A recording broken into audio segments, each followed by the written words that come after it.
Hi, I'm Anna. And I'm Kent. And this is Film and Family, a podcast for filmmakers and anyone in the entertainment industry with families who want to have greater joy and satisfaction in both their personal and professional lives. Let's jump right in.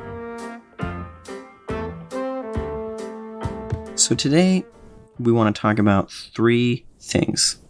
We want to talk about what we consider the real tools of filmmaking, because there's a lot of thoughts about what are the tools of filmmaking, right? I think immediately most people's minds go to gear. Yeah, I would say a lot of people. And others might think of other aspects or tools of it, but here's what we consider the three real tools of filmmaking. And those are theory, history, and practice. And good thing too, because if this was a conversation about gear, I'd get so bored.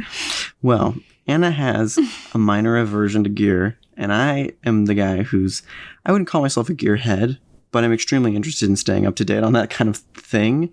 But I'm much more interested in these three things. These three things are what's truly going to set you apart. Because if you think that gear is the true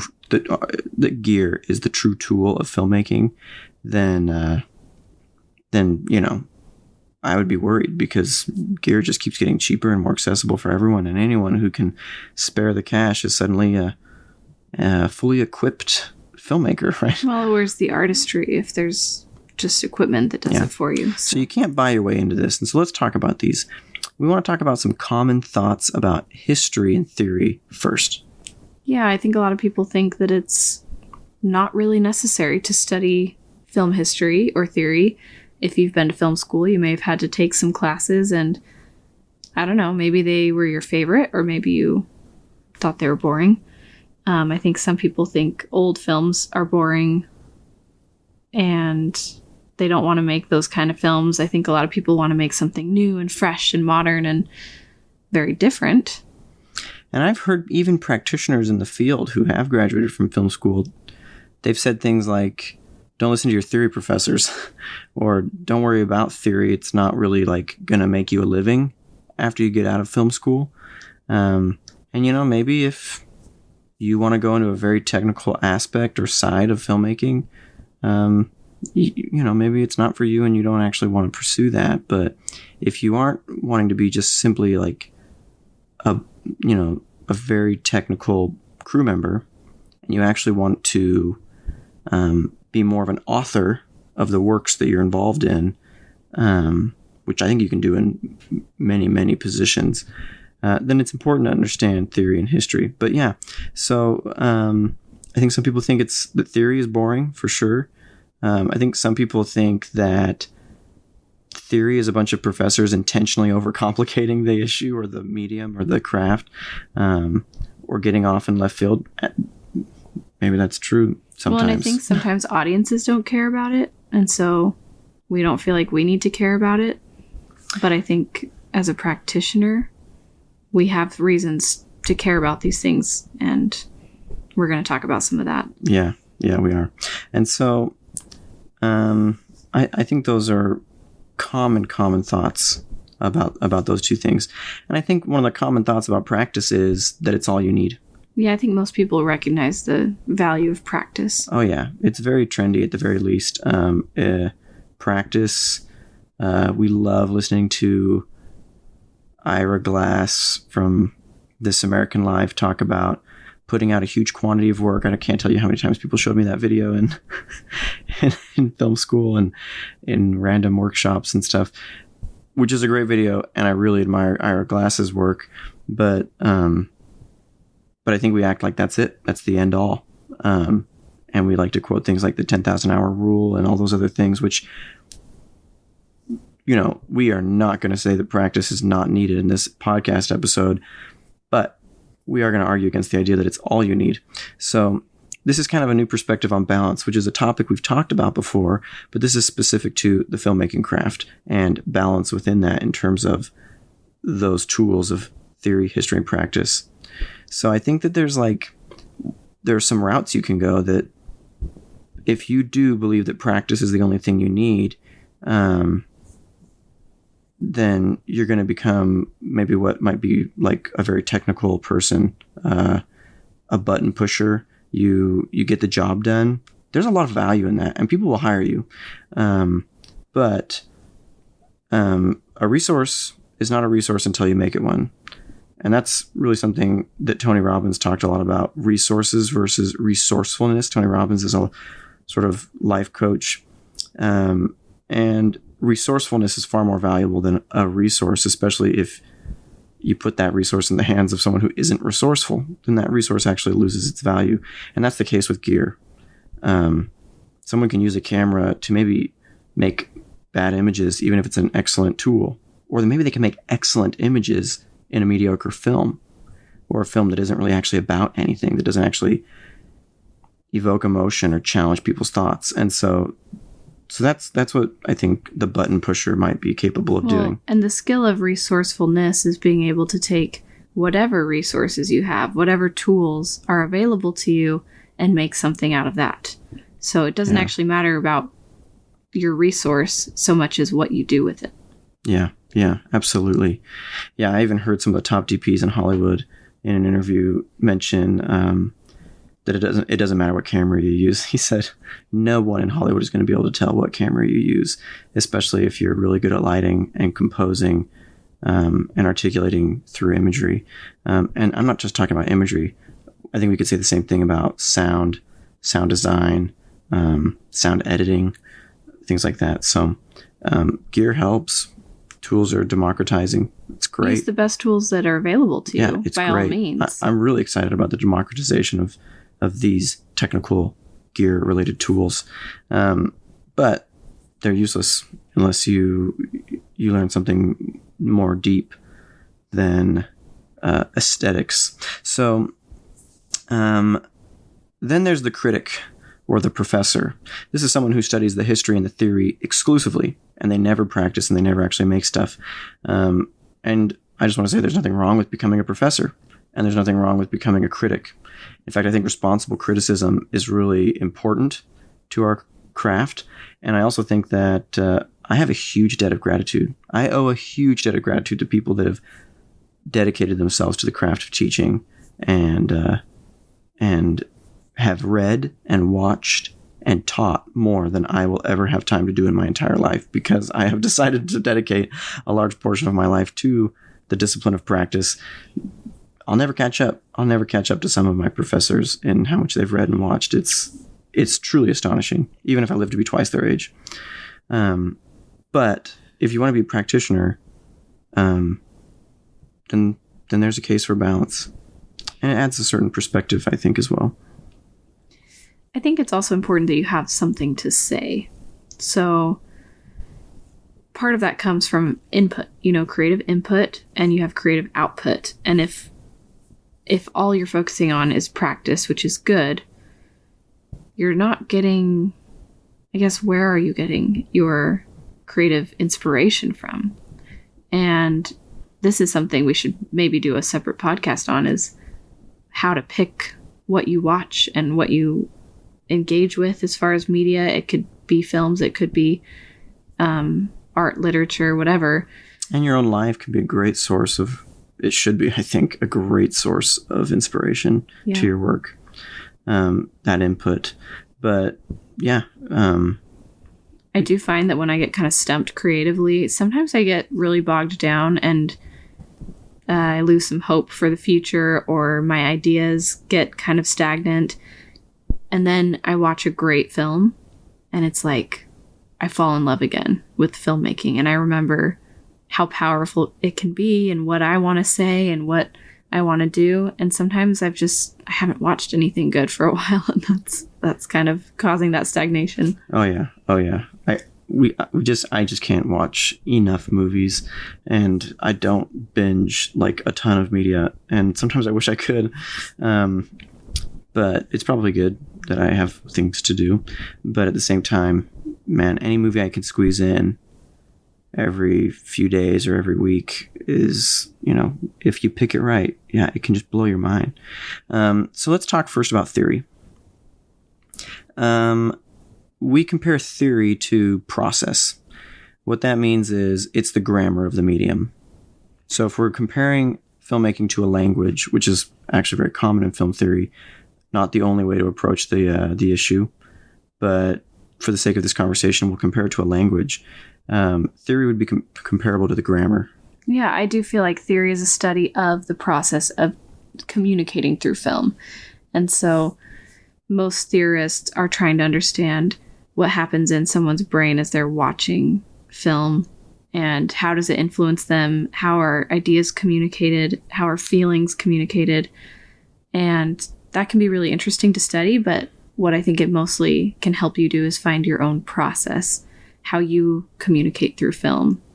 And it can give you lots of ideas, but I wouldn't say that I subscribe to any one theory as much as just my own theory that I've developed building on my study of theory. Yeah, exactly. Yeah, theory isn't so that you can know some sort of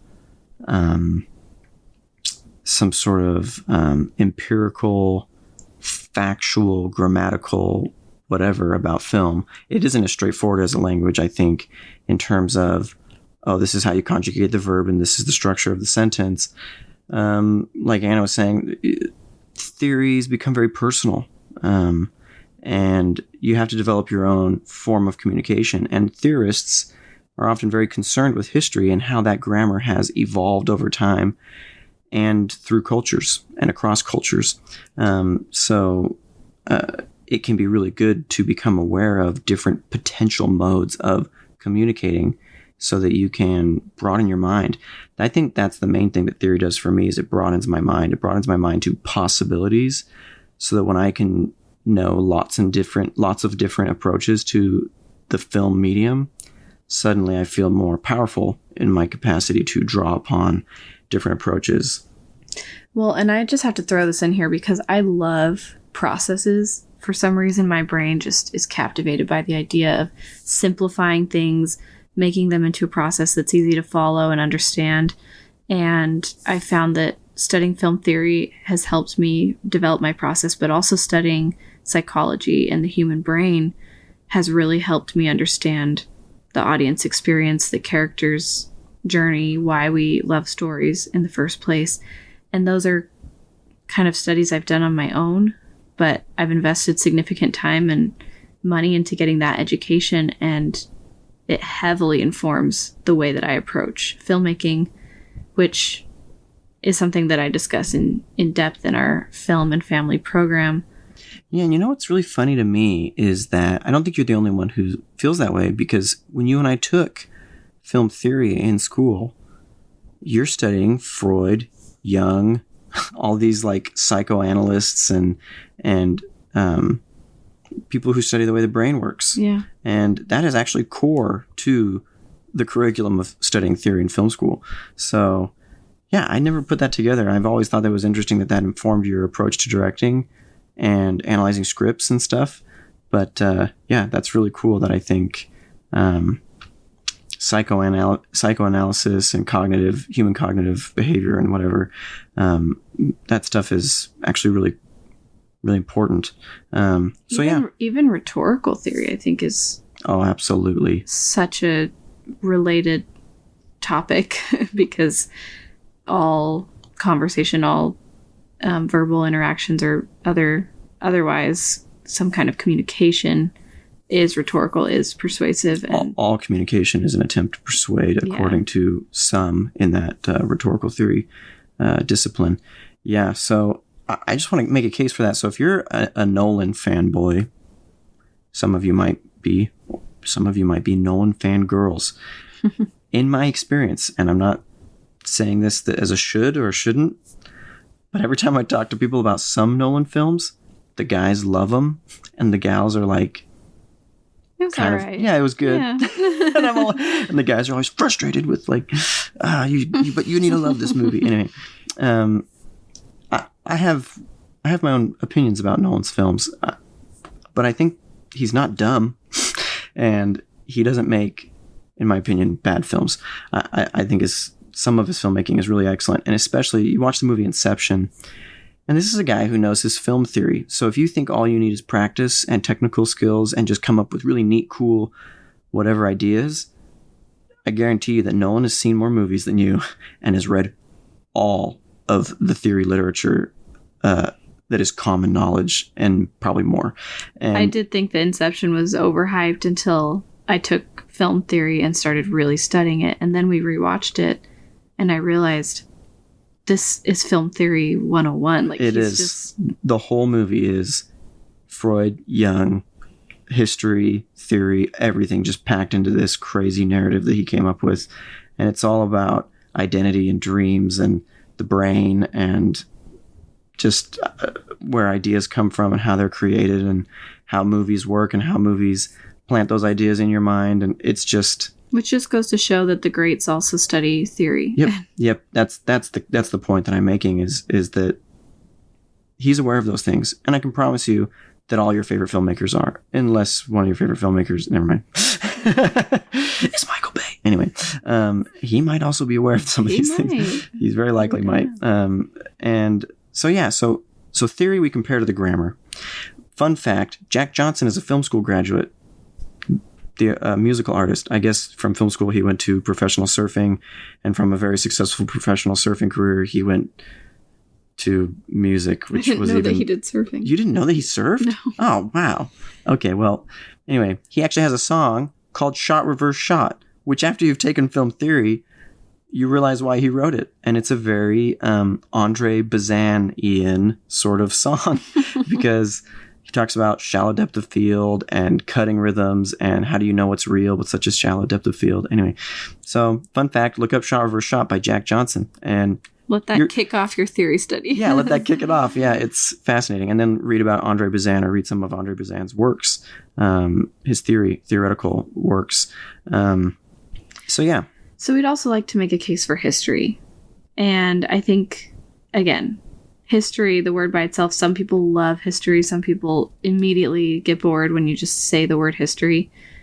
But history of film, first of all, is very short because film has only been around. Yeah, compared to some things. For a little while. So it's really not that hard to learn some basic film history. But yeah, let's talk about why history matters. Well, it's that thing we were talking about with input-output. History is a great way to just pack in the input. Just really hone it in. But it's not just watching tons of movies, which is important. It's invaluable to watch tons of movies. But it's understanding what those movies represent. Understanding the... historical context of those films, both the country of origin, the historical context in terms of like what was going on in Britain in the 1940s when they made this movie called The Lady Vanishes by this young Alfred Hitchcock. And what's that movie really about in that context of the time and place it was made in? And then what is the 400 Blows and the significance of that movie by Truffaut in France? And what is the French New Wave and that whole movement about, and why did that movement matter? That is actually really helpful to understand those things because, first of all, it just helps you remember what you've watched in the whole canon of things. It helps you have a framework so you don't forget everything. And it also just helps you understand what certain people were pushing for and how we can sort of accommodate all those things in a modern context as we try and make movies. Well, and I think that this topic can seem overwhelming at first because despite there being a short number of years of film history, there is just a huge breadth and depth of work. But something that really helped me was the book by Austin Kleon, Steal Like an Artist. I love all of his books, and this one is especially good. It focuses on where you get your input and how you can find those people who influence you. And something he talks about is your artistic ancestry, going back up your kind of artistic family tree. So finding the things that you love that are modern or not, but a lot of times we love things that are modern and popular right now. And then going backwards from there and saying, who did this artist feel inspired by and who are their influencers, and then going and exploring those roots. And you just keep going farther back. So you say, okay, well, I really liked La La Land, and so let me, explore Damien Chazelle's work. And then who was Damien Chazelle influenced by? Let's go watch Singing in the Rain. Let's watch Umbrellas of Cherbourg. You'll find Jacques Demy and realize that the soundtrack and the entire plot of La La Land is exactly the same. But that's great as because you Umbrellas find of Cherbourg. something else that you love that's a lot like it. And he's very open about that. He openly says, we basically wish we just made Umbrellas of Cherbourg when we made La La Land. Love both. So what's cool about this is there is something called the Great Conversation, which is just these big questions that have been around since the beginning of time that artists have always explored. Like, why are we here? What is the meaning of love? You know, things like that are just universal. And as you go tracing back your artistic ancestry, you start to see the perspectives of these artists on those aspects of the Great Conversation, and how each artist kind of has their own take on it and their own contribution to that conversation, which is the idea of this ongoing discussion through the ages. And you can't be part of that discussion if you're not familiar with the history and what's already been said. I think you'll maybe sound kind of dumb or uninformed if you join in a conversation at the last minute and try to say something and they're like, well, we already talked about that and you weren't here. But if you've been there the whole time, you know, you actually have something useful to contribute. Or you were zoned out. Where were you the whole time we were talking about this? Man, you're awkward. It's like someone already said that exact same thing. It's like when you raise your hand in class and they're like, yes, thank you for making the same comment that Billy just made. And you're all excited about it. Like, and then you're really embarrassed. What if it's this? and that happens all the time. We watch movies and we go, oh my gosh, has this person never watched this other film? They they thought they had this really original idea and it's kind of embarrassing to watch. And I mean, there's not a lot of that, but in trying to think of an example. But in student work, that's very common. Oh, yeah. I think that's okay because it's just going to be a little derivative, imitative.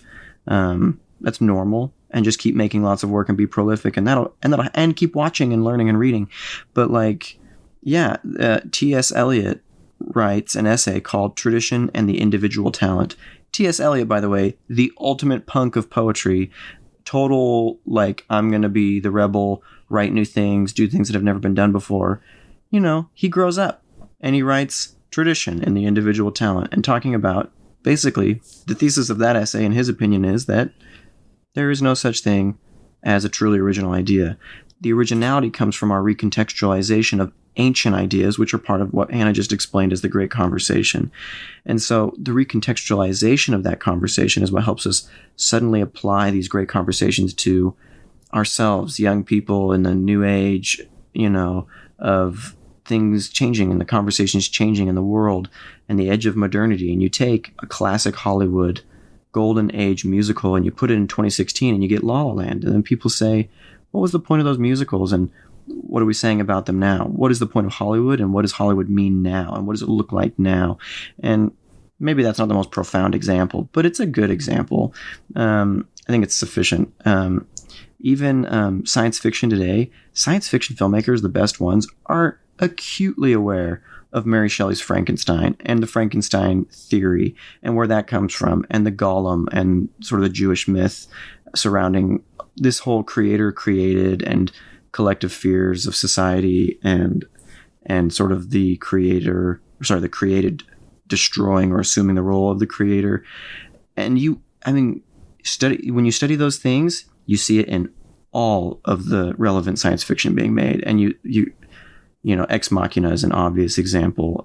The Blade Runner movies are obvious examples. You don't even have to have seen those movies to kind of understand their context and their role in those conversations. And so they're sort of sub-conversations in the Great Conversation. Well, and it doesn't have to be all film either. I think Absolutely. As you're studying history, you could do a topical study back through the ages and say, right now I'm I really love Joe Wright's Anna Karenina. I think it's a masterpiece of cinema. And so I put Anna Karenina, the book, on hold at the library by Tolstoy because I want to go back to the original source material. And you can find artists in all disciplines that are contributing to this conversation in music and poetry and in whatever. Our preparation for the film that we're writing now, which is somewhat of a Shakespearean tragedy, we have referenced Shakespeare as we've said, okay, well, maybe this work of Shakespeare is relevant. So we go back to Romeo and Juliet. But then we've also referenced some biblical stuff, and so we've gone back to the Cain and Abel story. And then we've talked about these romantic, tragic elements. And so Anna says we should go back to the Russian epic writers like Tolstoy and oh my gosh, Dostoevsky and writers like that, and get to those roots, trace the genealogy back. So for me, my genealogy probably includes filmmakers like currently like Shyamalan. Spielberg is still making movies, but he goes back a ways. And you look at Coppola, and Ballard is one of my favorites, Carol Ballard. And then you look at the people who were influencing them. And Spielberg was heavily influenced by David Lean, Alfred Hitchcock. And these filmmakers were influenced by others. Kubrick was influenced by Victor Schustrom, who made a movie called The Phantom Carriage. And he pulled whole scenes from that for The Shining. So look that up. But these are, history. That's our case for history. And the point is, too, that if you're following what you already love and working backwards, it's not going to be boring. You're going to find stuff that is incredible. And it's like finding buried treasure. If you're trying to find good movies at theaters, it's going to be a real hit and miss and sometimes frustrating. But like to Anna's point, this is a way use your local library. Don't just like go on Netflix and say what is there? What's streaming. Like there's so much more available to you. And if you intentionally work your way backwards in a direction that you're interested in, man, there's jewels to be found. Yeah. Shout out to the Peachtree City local library and the whole Georgia Pines library system, which we lean on extensively and have watched some of the best movies we've ever seen. We found old films from film school that we haven't watched in years. We found new films that we've never seen before. We found other films by artists that we kind of heard about in film school or after school and have never seen their films. Majidi, we watched Color of Paradise and Children of Heaven, both of which were super good. Yeah. Super good films. So if you're in Georgia, check out your library because the whole system is pretty much connected. Most libraries do have something like that where you can put something on hold that's in a different location and they'll bring it in. So absolutely. That's free. Take advantage. Yeah, the library is the most underrated resource. Yeah, streaming platform. And there are also books. I don't know if you knew this. There are also books at your local library, which are very good. And so lastly, let's talk about practice, which is output. Yeah. So I think that when you're looking at output, it's important, first of all, to balance input and output, this creation and consumption. And it's easy to get lost in consumption. It's important to be having lots of input, but you can take that too far as well. And I've noticed that there are certain activities that feel really productive. Like I feel like I'm getting lots done, but I'm actually just consuming. Like Pinterest, for example. Like when I'm on Pinterest, I actually feel like I'm designing my home. It's like I'm making it more beautiful, but I'm actually not really doing anything. I'm just getting ideas. And that's fine, but you definitely want to be creating at least as much as you're consuming. Yeah, and I also think, I don't know if there's a perfect ratio. It's probably different for different people. But if you're like me, I get input sick sometimes. If you get super heavy on the input, some people are output sick. They think they need to get some input to improve their work. But then some people, like myself, I input so much for so long that I start to get sick for output. I just want to make something. And I want to try all these remarkable things. I want to try my hand at something really thoughtful, or like I see a movie that like changes my perception of spirituality in cinema, or what I thought was possible with grammar or certain techniques, or I see a movie with a character that I just have never considered before, or I read a story. Same thing, when you're inputting, you start to go, oh my gosh, like how do I incorporate this into my work? Well, do I have any work? And I need to get making stuff. Well, and if you have an idea and what you're inputting is relevant to the idea, I feel like it just builds up until you're going to explode. And it's a great feeling. It's like all these ideas, all this input is fueling the work that I'm doing. And then I get to a point where I'm just like, okay, I just got to write a ton or really like get these ideas out into into a tangible form of some kind. I remember when we were sort of nutrition deprived and living in, Anna's parents' basement. We would eat dinner with her family every Sunday, And every Sunday, it was like the most square meal I had every week. and I ate so much that I just, Sunday night, would just sit on the couch and yearn to go burn like 1,000 calories. I just wanted to run and like, or I just wanted to lift weights. Like, and so I feel like it's the kind of the same thing. Like when you just consume like media calories, you're just reading and watching and whatever. You're just like, nice balanced oh, meal. I've just got to burn this up. Or it's just going to go to like the recesses of my subconscious and then like disintegrate into oblivion. And it's going to become useless to me. It's like dead weight. It's like wasted time. It's like wasted calories, you know? But if I actually go do something, my body will repurpose it and make it into something that makes me stronger. And so practice is extremely important. If input is what you eat, output is how you exercise. How you burn it. You do need both. Yeah. And so, yeah, improving the quality of your diet and improving the regularity and quality of your exercise, to throw in a metaphor there. So, you know, who else thinks output is important? Walt Stanchfield, famous Disney animator, who happens to have the first name Walt, said, "We all have 10,000 bad drawings in us. The sooner we get them out, the better."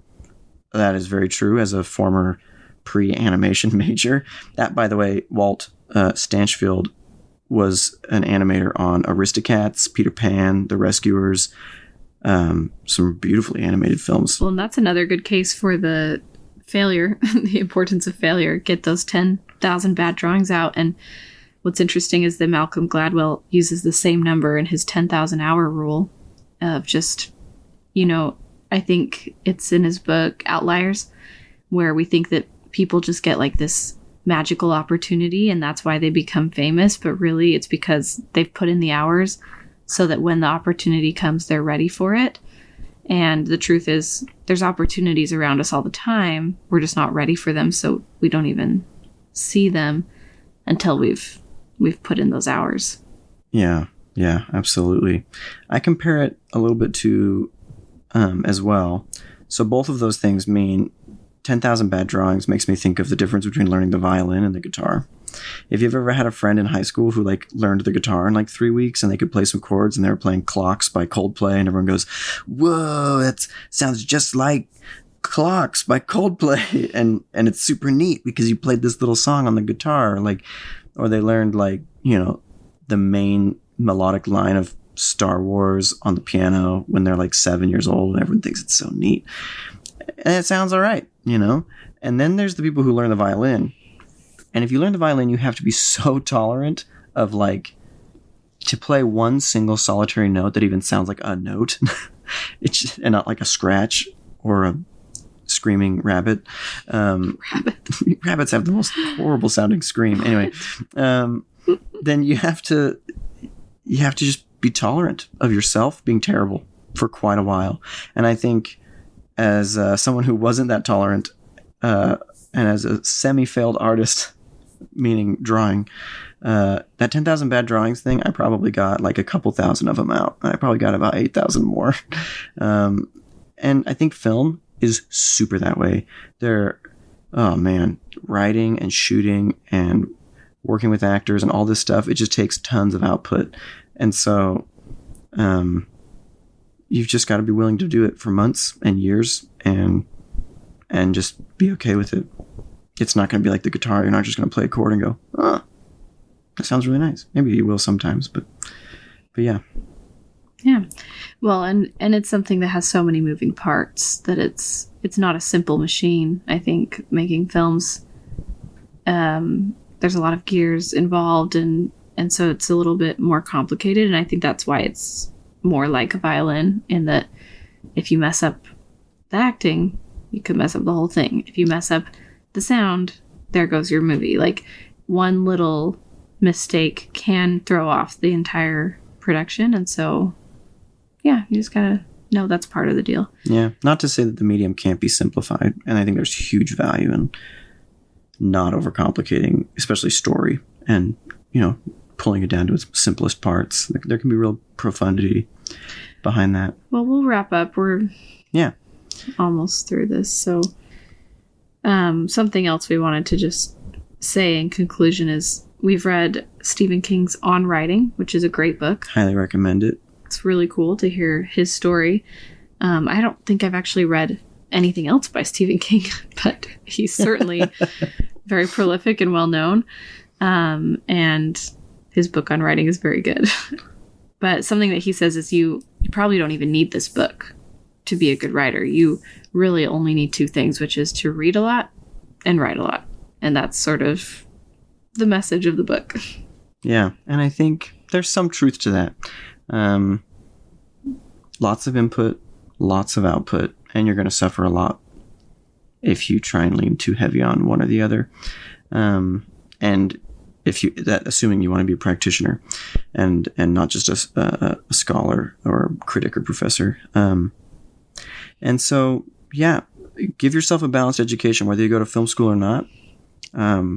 We want to advocate a balance of all three of these true tools of filmmaking, and occasionally take stock and say, when was the last time I read something really challenging, something theoretical?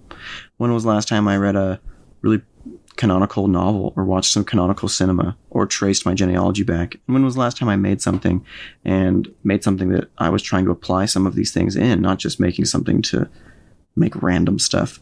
And so we can analyze that, and I want to challenge you to ask yourself those questions, and hopefully this was helpful. Yeah, you can find a balanced use of your time as you're planning how to spend your time, and hopefully you, whether you're in school or not, want to continue your education, and you can say, I'm going to dedicate some time to history. I'm going to dedicate some time to theory and my process, figuring out what that is, and dedicate some time to practice. And those three will really inform each other in a nice way. Yeah, they'll become a lifestyle, a creative, professional lifestyle as a filmmaker. Those things should just incorporate themselves naturally. Well, thank you guys. We're excited to hear more from you. If you want to reach out to us, once again, you can email us at films@invisiblemansion.com if there's an episode that you would like us to do or a topic you'd like us to address in regards to film or family, or especially both. Also, please check out our website, invisiblemansion.com, and check out our program on that website, Film and Family. Right now, we're accepting applications for that program, which helps not just strike that balance, but really helps you to direct and take ownership of your own life in creating the sort of personal and family life and relationship with yourself, as well as your own film career and the results you want to see out of your career, literally and emotionally. And their first 100 applicants will get a $20 gift card to Amazon, and as well as a free consultation call where you'll learn about the 5-step model that is a huge part of my process in everything that I make, and also in how I direct my life and how I teach my clients to direct their life the same way you direct a film. So the consultation and gift card are free, if you sign up quickly. So take advantage of that incredible offer if you can. Absolutely. Thanks, you guys. Talk to you later. See you later. Bye. Bye.